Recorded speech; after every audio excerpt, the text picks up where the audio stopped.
corrió y fue a Simón Pedro, y al otro discípulo, aquel al que llamaba Jesús, y le dijo: se han llevado del sepulcro al Señor, y no sabemos dónde le han puesto.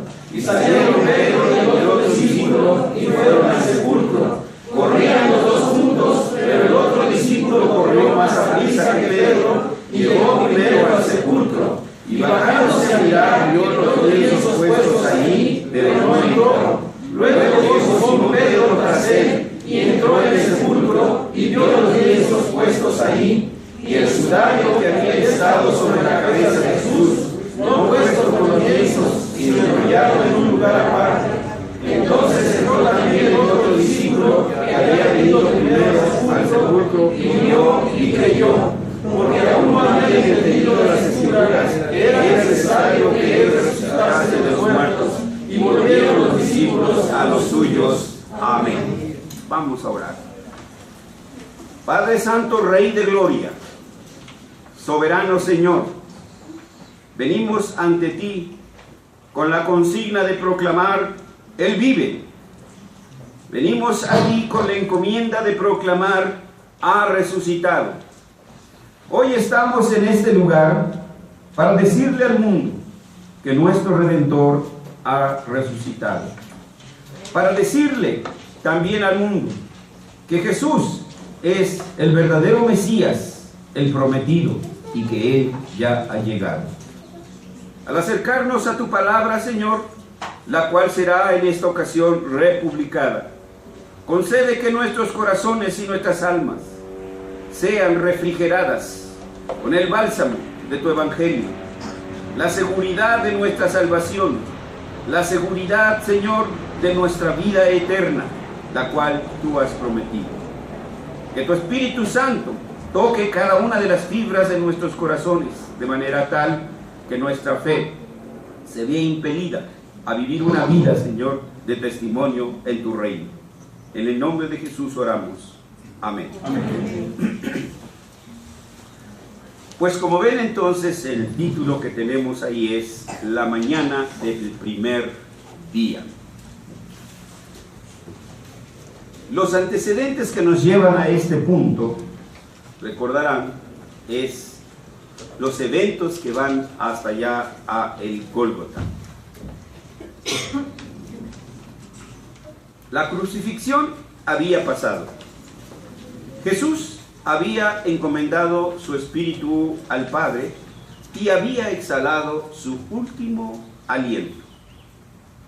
A la multitud le parecía que la historia de la vida de Jesús ahí había terminado. No había más que decir. Pero ustedes y yo sabemos, la historia de la vida de Jesús no terminó en la cruz. Después de su muerte, siguió su entierro. Eventos a los cuales nosotros no somos ajenos, porque sabemos lo que es sepultar a un ser querido. Sabemos lo que es regresar y encontrar sus pertenencias, la silla donde se sentaba, hasta el vaso que usaba e incluso la cuchara. Parece que escuchamos su voz aquí, parece que lo vemos o la vemos allá. Y ustedes saben que es un periodo muy difícil para nosotros cuando llegamos a ese punto. Entendamos también esto de los discípulos. Pero era necesario que quedara constatada la muerte de Jesús, por eso la lanza, para comprobar que en verdad estaba muerto. Era necesario constatar que Jesús había muerto, por eso el sepulcro, por eso el entierro. Era necesario entonces como una preparación para la resurrección. El entierro de Jesús fue una señal para todo el mundo de que efectivamente Él había muerto. Nosotros también al mundo le declaramos nuestra fe cristiana en los términos del credo apostólico, cuando decimos: fue crucificado, muerto y sepultado. y al tercer día resucitó de entre los muertos. Resucitó de entre los muertos. Esta confesión constituye otro recordatorio de la importancia del entierro de Jesús. Es cierto que los 4 evangelios difieren en la narrativa de los sucesos que registran, e incluso a veces en la cronología. También es difícil establecer el orden real de tales acontecimientos. De hecho, Juan Calvino se dedicó a hacer un comentario y le puso armonía de los 4 evangelios, para ir tratar de concatenando de entre los 4 evangelios cómo fueron sucediendo los eventos de la vida de Jesús. Pero en una cosa sí estamos de acuerdo, y ustedes lo van a ver, y lo han de ver, y si no, vuelvan a leer. Los 4 evangelios, todos los escritores sagrados establecen claramente que Jesús resucitó el primer día de la semana. Dice, y en el primer día de la semana, lo dice Mateo, lo dice Marcos, lo dice Lucas y lo dice Juan, para que no quede duda. Hay por ahí algunos que argumentan que Jesús murió el miércoles y que resucitó el sábado y que cosas por el estilo. Bueno, atendamos aquí. Aquí dice, es el primer día de la semana. Por eso nosotros primero tenemos que focalizar la tumba vacía. Primero tenemos que ir hasta allá. Sabemos que había una tumba en la cual estaba colocado nuestro Señor. Pero ahora por el testimonio de los evangelios sabemos que esa tumba está vacía. Se dice que algunas veces por ahí se ponen a platicar los filósofos. Y estaba un maometano y estaban así. Y uno diciendo, aquí está la tumba del gran profeta Alá. No, y que aquí es donde nació Don Confucio. Y no, que aquí nació por acá. Y entonces un cristiano dice, mira, aquí está la tumba vacía de mi Señor. ¿Sí? Hasta donde podemos decir, los acontecimientos de la resurrección ocurrieron en el orden siguiente, según lo narra en el Evangelio. 1. Hubo un temblor de tierra. No se nos olvide, están allí, hermanos. ¿Sí? Todos esos eventos. Hubo un temblor de tierra, así que nadie puede decir que no siente un temblor, hermanos. ¿Sí? Son pocos, ¿verdad? ¿Cuántos son de qué? 2.3, 3.2, pero cuando nos sacuden de 7, ¿qué tal? Hubo un gran temblor de tierra. 2 ángeles aparecieron ante la tumba, removieron la piedra y entraron al sepulcro. Muchos santos resucitaron, pero no como los estos que pasan aquí, los zombies, ¿no? Todos no, su figura, ¿sí? Su figura como lo conocimos, porque Dios no hizo monstruos, ¿sí? Nunca ha hecho monstruos. Dios, después de que nos crió, dijo y vio que todo lo que Dios había hecho era ¿qué? Bueno, en gran manera, ¿sí? Pero hay una cosa que tenemos que tener presente. Nada hay que nos asegure si ese fue el momento cuando tuvo efecto la resurrección. Pensemos, hermanos, ¿sí? Pongamos a trabajar las neuronas, ¿sí? Porque del otro lado, acuérdense, nos argumentan que fue una psicosis colectiva, que guaguá, y que guaguá, y que guaguá, que robaron el cadáver. Bueno, ya presentamos una apología contra esos argumentos hace unos años. Yo creo que nos conviene otra vez recordarlo, ¿sí? Verán, cada uno de sus argumentos los fuimos presentando, diríamos, el contraargumento. Ahora el punto es,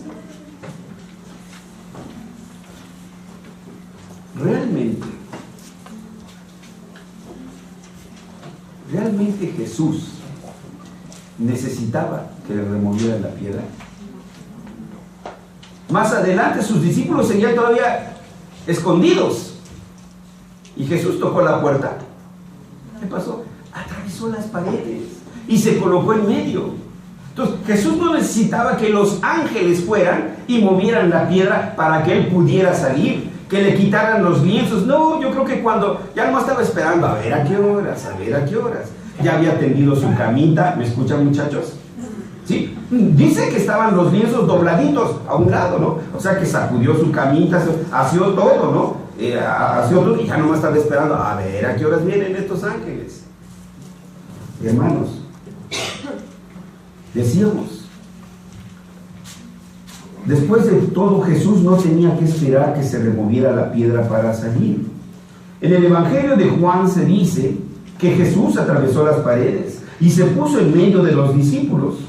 Más bien, la piedra fue retirada para permitir a otros la entrada y no para facilitar la salida de Jesús, el cual es Dios.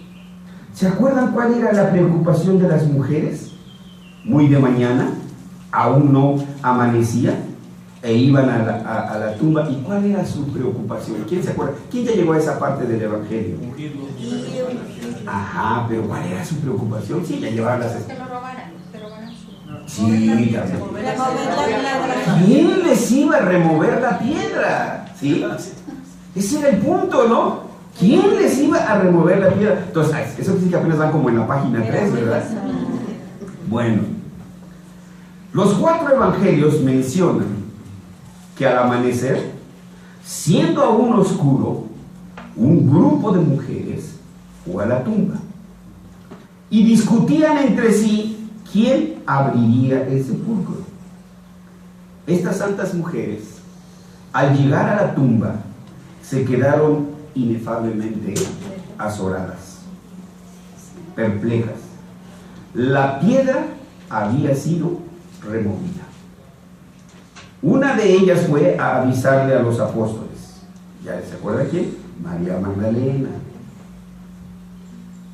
Si hay un Pedro, ¿por qué no iba a haber una María Magdalena? Un Pedro que negó a Jesús. ¿Se acuerdan? No, hombre, yo contigo, mira, me parto la careta. Contigo hasta donde sea. Y a la mera hora, no, yo ni conozco a ese señor, ni sé dónde lo vi. Pero cuando el Señor resucitó, le dijo a las mujeres, vayan y díganle a los discípulos. Y también a Pedro. ¿Qué quería decir? Que había perdonado el Señor. Pedro estaba angustiado. Negar a su Señor, hermanos, no era cualquier cosa, ¿no? Así que se decía, no, pues de aquí se derechito al infierno, ¿no? Y también díganle a Pedro. Vamos a ver qué pasó con María en esta ocasión. Una de ellas, decíamos, fue a avisarle a los apóstoles. Las otras se acercaron a la entrada. Dentro del sepulcro había un ángel que les habló de la resurrección de Jesús. Confundidas, pero llenas de alegría, fueron a contar a los apóstoles la noticia de la resurrección. Pero María reaccionó de manera diferente. Ella hizo su propio diagnóstico. Solo tomó en cuenta lo que vieron sus ojos. Solo tomó en cuenta su entorno. Pero no consideró el testimonio de las Escrituras. Eso nos pasa muchas veces, hermanos. Que ante la bruma de las circunstancias, de los elementos que se nos vienen contra nosotros, solo vemos esos problemas, pero no vemos las promesas de Dios, ¿sí? No vemos ahí la promesa del Señor. ¿Quién de nosotros, por qué no decirlo? Cuando el Señor se ha llevado a uno de nuestros seres queridos, sabemos que hay resurrección, pero ¿quién de nosotros no quisiera verlo allí, el féretro? Párate, mamacita, párate, papá, párate, tío, párate. Uno quisiera eso. Si se parara, quién sabe qué haríamos, hermanos, ¿sí? Porque todavía estamos amarrados a eso que vemos a los lados, ¿sí? Se nos olvida que la Escritura dice por fe andamos, no por vista. Pero la fe no es mística tampoco. No. Las Escrituras bien claras nos dicen: la fe no es ciega. Esta fe se nutre con el conocimiento de la palabra de Dios, ¿sí? Eso dice el apóstol Pablo en Romanos, porque la fe es por el oír. ¿Y el oír qué? Es lo que debemos siempre estar atentos, a la palabra de Dios, a las promesas, no a las circunstancias, que son las que luego nos abaten. Dios mío, ¿para qué quiero esta vida? Llévame de una vez. No, esto se acaba hasta que se acaba y punto.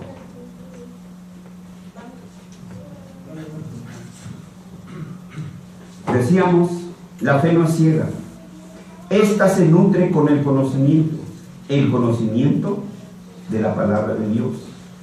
La fe no es ciega, se fortalece con el testimonio del Espíritu Santo, quien nos lleva a una verdadera confianza en las promesas dadas por el Evangelio. Nuestro catecismo de Westminster, el catecismo mayor: ¿cómo sabemos que la Escritura es la palabra de Dios? Y la respuesta que va dando nuestro catecismo dice: 1, por su testimonio interno, ¿sí? La unidad que existe desde Génesis hasta Apocalipsis, a pesar de haber un periodo de cerca de 1500 años para completarse todo lo que es el canon de las Escrituras, y aún así encontramos una unidad. Sigue diciendo: ¿cómo sabemos que es la palabra de Dios? Por el testimonio de la iglesia.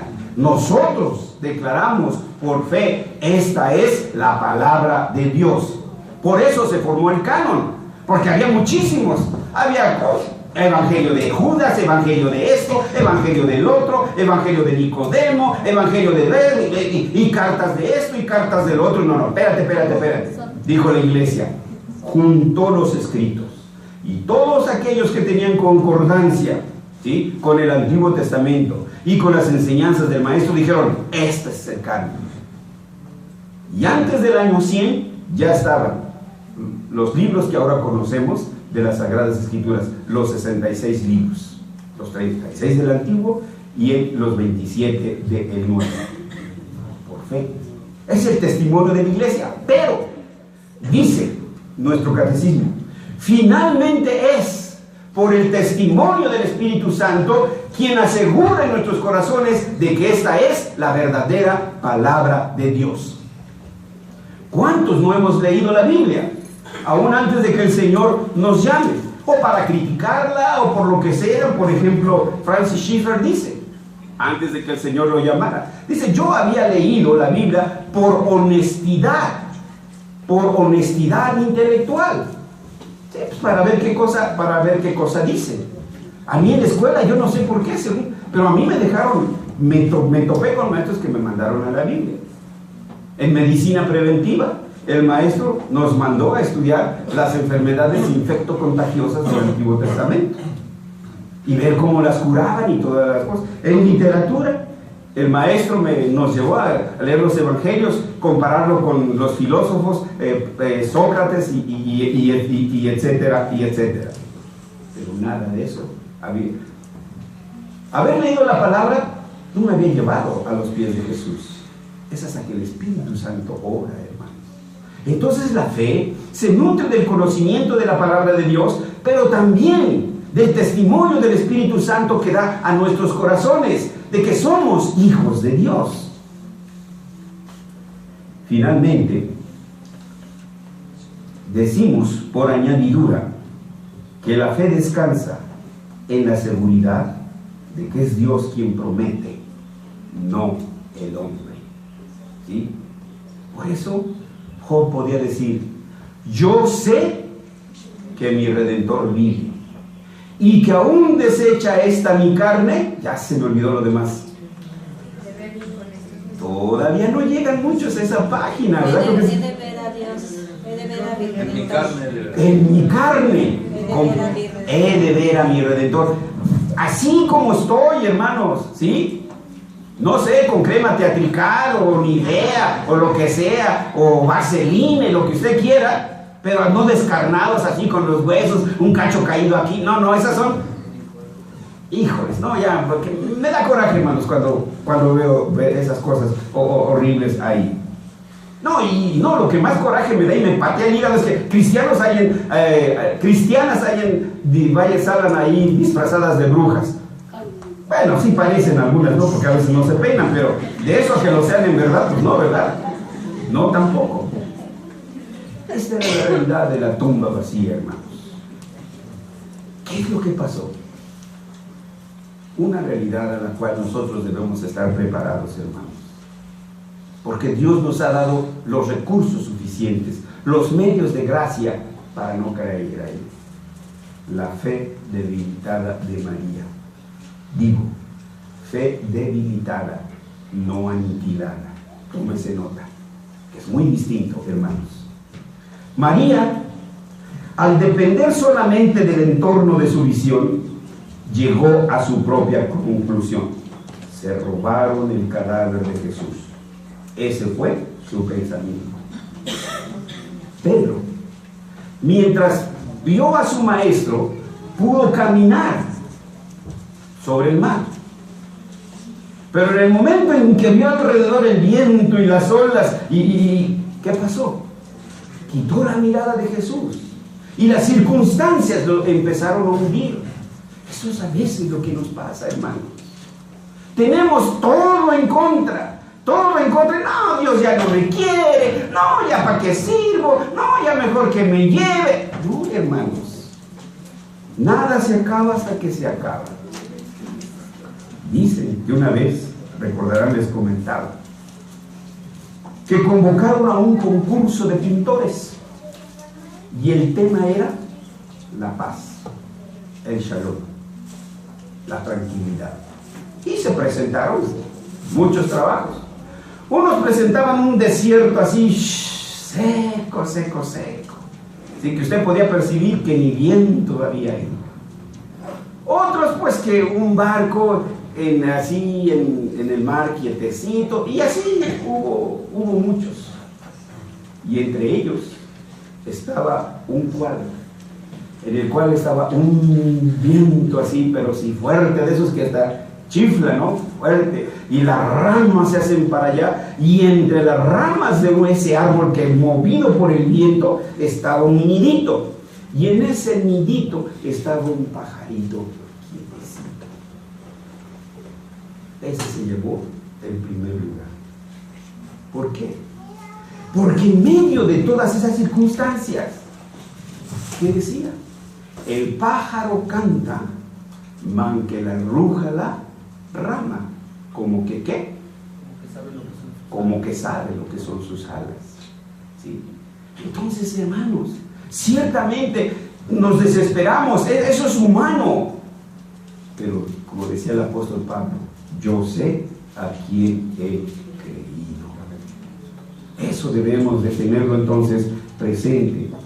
Y momentáneamente esto parece que se le olvidó a María. Corrió con ese a priori en su vida. Corrió al encuentro de Pedro y de Juan y les dijo categóricamente, con toda seguridad: se han llevado el sepulcro del Señor y no sabemos dónde le han puesto. Está registrado. Juan 22, ¿alguien lo puede leer? No sé, que yo sea un verdadero chismoso, ¿no? Inventando por aquí. Juan 22, por favor. Y entonces corrió y fue a Simón, Pedro y al otro discípulo, aquel al que amaba a Jesús, y le dijo: se han llevado del sepulcro al Señor y no sabemos dónde le han puesto. Gracias. Entró, lo comprobó, investigó. Nada, hermanos. Simplemente sacó sus deducciones y dijo: esto seguro que se lo robaron. ¿Sí? Como dicen, cría fama y échate a dormir. Estas breves palabras nos dicen mucho acerca de ese momento de María. ¿Cierto? Su fe se había debilitado, pero, insisto, no se había aniquilado. Y es que la fe, aunque sea como un pequeño grano de mostaza, Dios puede fortalecer la puede fortalecer tan grande y extensamente como el mismo árbol de mostaza. De María, por la gracia de Dios, podemos ver lo siguiente. Primero, nótese y recuerde, dijo, se han robado a... Bueno, se han llevado a... A ver, vean, Juan 20, hermanos, lo acabamos de leer. Al Señor, Kyrios, es un título, no dado a cualquiera. ¿Sí? Se han robado al Señor. Sus palabras hablan de esta fe sencilla, pero verdadera, porque le llamó a Cristo Señor. Pese a la debilidad de su fe, aún creía que Jesús era el verdadero Mesías. Ahí estaba todavía, hermanos, el granito de mostaza de la fe. Su amor por su maestro le llevó a la conclusión errónea, porque no podía soportar que aún después de muerto no dejaran en paz al cuerpo de su Señor. ¿Sí? Como los que están peleando la herencia. A veces todavía ni se muere el señor, ni se muere la señora, ¿sí? Y ya están peleados. A ti te toca solo el sillón, a mí me toca la casa, ¿sí? Y ahí está, así mira, ¿por qué crees? Y ahí está la lucha, ¿no? Pero dice, bueno, ni a un muerto lo pueden dejar en paz. Por eso es que ella llegó a esa conclusión. Podemos entonces, hermanos, seguir pensando en estos acontecimientos. Pedro y Juan, cuando vieron la tumba vacía, ¿se quedaron? No me iban siguiendo, ¿verdad? Se retiraron. Yo creo que se fueron a almorzar, se han venido sin desayunar. ¿Sí? Dice ahí, se retiraron. ¿Y María qué hizo? María se quedó, ¿sí? Se quedó en la tumba, absorta, anonadada, llorando frente al sepulcro de su maestro. Vivan ese cuadro, hermanos. Yo creo que nosotros lo hemos vivido. Nuestro ser querido está ahí. Ahí está el féretro. Y nos acercamos y le vemos sus ojitos y le vemos su cara y nos acordamos cómo hablaba. María estaba haciendo esa película de la vida de su maestro. Estaba frente al sepulcro de su maestro. Estaba llorando. Los demás ya se habían retirado. Podemos imaginar que las lágrimas de esta mujer empañaban sus ojos, de manera tal que aunque vio a los ángeles, no comprendió que su Señor había resucitado. Los mismos ángeles le preguntaron: mujer, ¿por qué lloras? Estaba tan cegada por el dolor que tan solo atinó a responder: se han llevado a mi maestro y no sé dónde lo han puesto. Jesús también se acercó a ella. Su dolor seguía lacerante, su dolor seguía todavía profundo. Era tal que ni siquiera a su mismo maestro reconoció. Estaba parado frente de ella, junto a ella, y no reconoció a su maestro. Pero su maestro le preguntó: mujer, ¿por qué lloras? En ese momento reconoció la voz, no de Pancho Nopales ni de San Juan de las Esquinas, la voz de su maestro. Perdonen que a veces use ejemplos tan de la cotidianidad, pero que nos pueden ayudar a entender, hermanos, muchas situaciones de estas. Cuando usted llega y su perrito, su mascota, oye su voz, ¿qué hace? ¿Sí? Pregúntenle allá, Caleb, ¿qué hace Jazz? ¿Sí? Entonces, imagínense cuando María escucha, ¿sí? Conocía la voz de su Señor y escucha, mujer, ni siquiera su nombre, ni siquiera le dijo, yo soy Jesús, yo soy el pan de vida. Simplemente su voz dijo, mujer, ¿por qué lloras? Seguía cegada por el dolor y solo atinó a responder, se han llevado a mi maestro. Tan cegada estaba por su inmenso dolor que no reconoció a su maestro. Yo creo, hermanos, que en la común de las situaciones y la mayoría de nosotros, lo único que vendría a flor sobre nuestra reacción sería un reproche para María por sus dudas y temores. Sin duda, no es bueno dudar. Sin duda, no es bueno temer, porque debemos entender quién es nuestro Dios. Pero también debemos comprender que su condición pedía ternura, no condenación. Eso a veces se nos olvida, hermanos. Solo sabemos juzgar, criticar y calificar. Pero ¿estamos dispuestos a ayudar? Eso es lo importante y eso es lo que sobresale aquí. Mujer, ¿por qué lloras? No fue un grito. ¡Juan, ven acá! ¡Chécate acá! Fue, mujer, el tono, la inclinación de la voz tiene mucho que ver, hermanos, ¿sí? Imagínense, hermanas, que su esposo le dice, ¡te amo mucho! No, ¿verdad? Mira, cuando me digas que me amas, dímelo suavecito, ¿sí? La voz del maestro fue una voz de amor, de cariño, ¿sí? Mujer,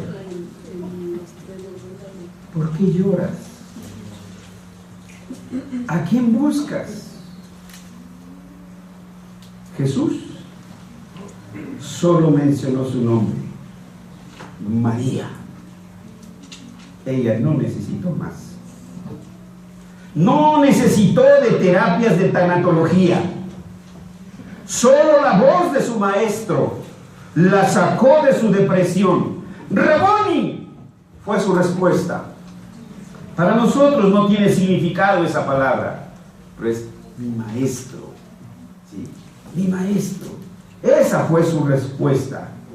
Esta fue una verdadera confesión. Que quiere decir, Jesús, yo creo en tu resurrección. Vinieron a su memoria las enseñanzas de su maestro. Todo, entonces empezó a recordar todo lo que el Señor le había enseñado y por eso le dijo Raboni.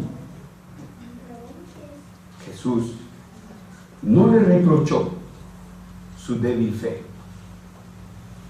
Todavía confió en ella y la envió con un mensaje, le dio un recado para los discípulos. Le dijo María, ve a mis hermanos y diles, subo a mi Padre y a vuestro Padre, a mi Dios y a vuestro Dios. María ahora no solo está llevando el mensaje de resurrección, sino además el mensaje de reconciliación. Subo a mi Padre y a vuestro Padre. Antes éramos bastardos. ¿Alguien entiende lo que es un bastardo? ¿Sí? Es una palabra muy fea, hermanos, ¿sí? Y antes de venir a la fe de Jesús, nosotros éramos bastardos, no éramos hijos de Dios. Éramos extranjeros, éramos aliens, hermanos. Y entonces dice, subo a mi Padre y a vuestro Padre. Ahora somos hechos hijos de Dios. Dice, y a mi Dios y a vuestro Dios. Cuando volvemos hacia Génesis, escuchamos el relato de Moisés, que entre el paraíso, entre el jardín, Dios, ¿qué hacía? Dice, se paseaba en el huerto. Cuando entró el pecado al Edén, ¿qué pasó?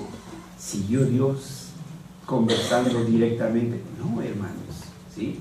Entonces fue un gran abismo, una separación muy grande entre Dios y el hombre. El pecado hizo esa desaparición.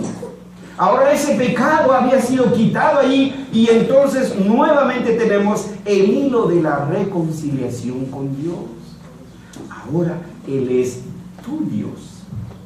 No te creas que es de muchos de ellos, que a pesar de que le hacen esto y le ponen veladoras y le ponen eso, nada. Dice, subo a mi Dios y a tu Dios. Bienaventurado el pueblo cuyo Dios es Jehová. Qué bendición, hermano. Que Dios sea nuestro Dios, ¿sí? En esto conocemos que Dios nos amó. No en que nosotros le hayamos amado, sino en que ¿qué? Amén, hermanos. Él nos amó primero. Así que entonces, tratando de arribar a una conclusión, recordemos el tema de hoy. La mañana del primer día, la tumba vacía, la visita de las mujeres, la fe debilitada de María, y todo esto, pues así nos deja. ¿Y ahora qué sigue? Bueno, debemos de entender, hermanos, el mensaje que Jesús encargó a María nos ayuda a entender el significado de la cruz. 1. Sabemos que en la cruz Jesús llevó nuestros pecados y pagó nuestras deudas por ellos. Lo decía el jueves y el viernes. Piensen sus pecados. No me diga que no tiene. Obviamente no le voy a decir los míos, ya se los dije al Señor. Piénsenlos. Pues todos ellos quedaron ahí en la cruz. Ya.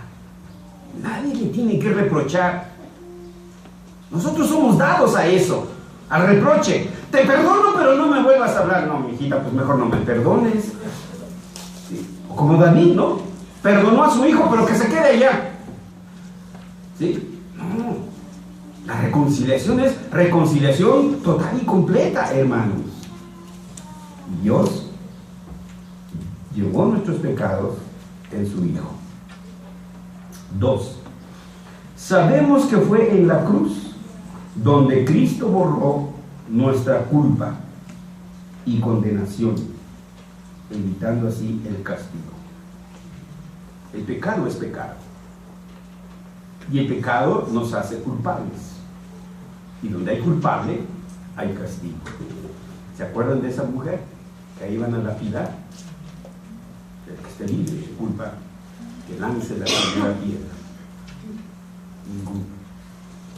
El maestro le pregunta, mujer, ¿dónde están los que se condenaban?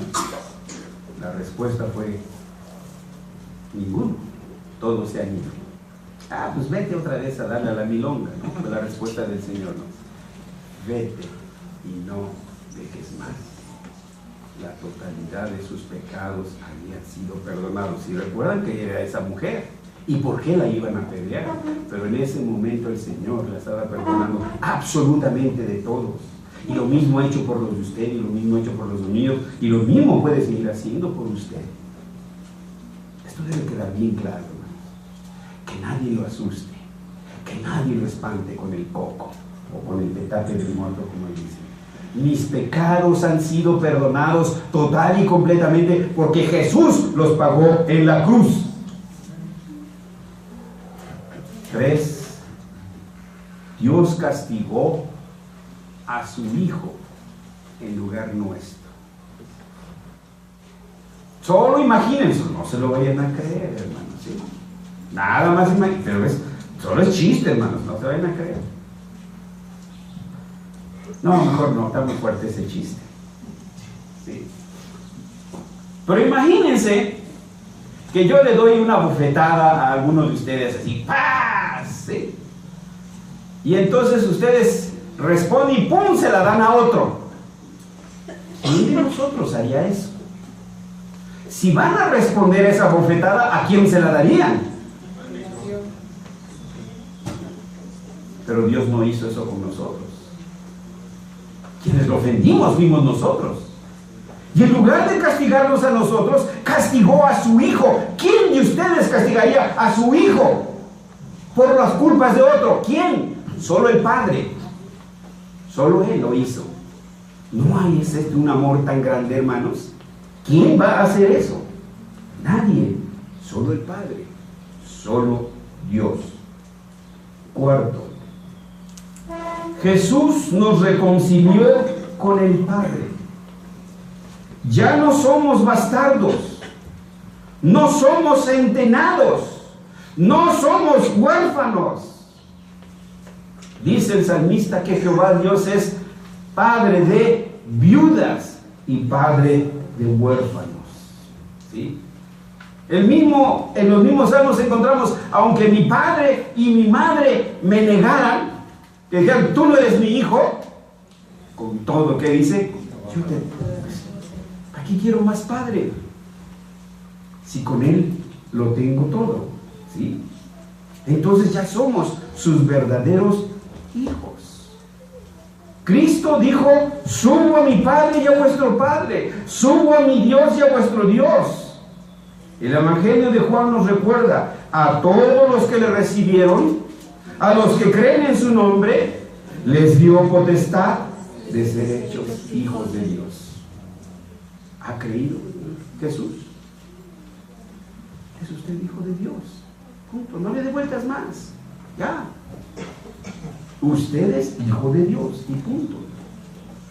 Y por último, hermanos, Cristo, el segundo Adán, nos ha restaurado a nuestro oficio original con la capacidad de poder llevar a cabo el mandato cultural y así rescatar, restaurar y redirigir todas las esferas de la creación y traerlas a los pies de Cristo. La vida cristiana no empieza y termina con el culto. Esos serían cultólatras, los que solo adoran al culto y piensan que con eso ya cumplieron. No, allá afuera hay panaderos que no son cristianos, hay comerciantes que no son cristianos, ¿sí? Hay militares que no son cristianos, y debe de haber ahí Cornelios, y debe de haber ahí quien traigan todo eso a los pies de Cristo, hermanos. ¿Sí? Hermanos, así nomás de repente, ¡pum! Dicen que en algunos lugares, por ejemplo, el huevo subió hasta 50 y 60 pesos. Imagínense. Cuando este asunto de la influenza, los cubrebocas que normalmente creo que cuestan $1, hubo quienes los estuvieron dando a 20, 30 y hasta 50 pesos. ¿Sí? ¡Qué podrido está el hombre de veras! ¿Sí? Ahí es donde necesitamos estar los cristianos, enseñarles cómo se deben de hacer las cosas, hermanos. Ahí está nuestra tarea. La Semana Santa no terminó hoy y aquí. Allá afuera está nuestro testimonio, en nuestro trabajo, con lo que hacemos. Así que el mandato cultural no ha quedado abolido. Génesis 2:15. ¿Sí? Y puso el Señor al hombre en el huerto del Adán para que ¿qué? Lo labrara y lo guardase. Ahí está nuestro huerto, hermano. Su oficio, su tarea, ese es su huerto. tiene que traerlo a los pies de Cristo. Tiene que practicarlo conforme a los principios, ¿sí? No, pero me corren de la empresa. Ese es el precio. Ese es el precio, hermanos, ¿sí? Ese puede ser el precio, ¿sí? Pero usted necesita, mire, si tiene esto, si tiene esto y si tiene esto, ahí está. Toda la creación entera es de usted. Toda la creación entera es nuestra. Así que, hermanos, tenemos que rescatar, restaurar y redirigir todo eso que ahora está torcido. Esa es su tarea, esa es mi tarea, esa es nuestra tarea. Vamos a orar.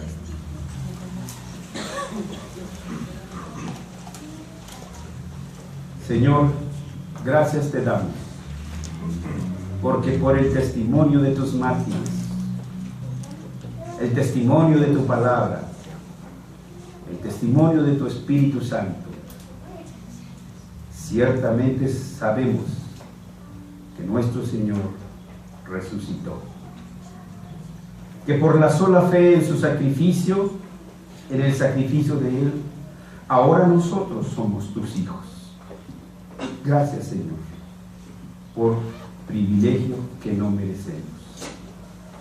Pero también, Señor, ayúdanos a entender que nuestra tarea es ahora salir a lo ancho, a lo alto y a lo profundo del mundo y decir que tú eres Rey, que has resucitado.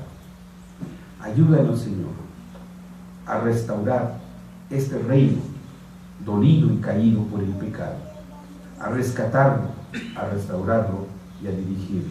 Cada uno de nosotros, ahí donde nos has colocado.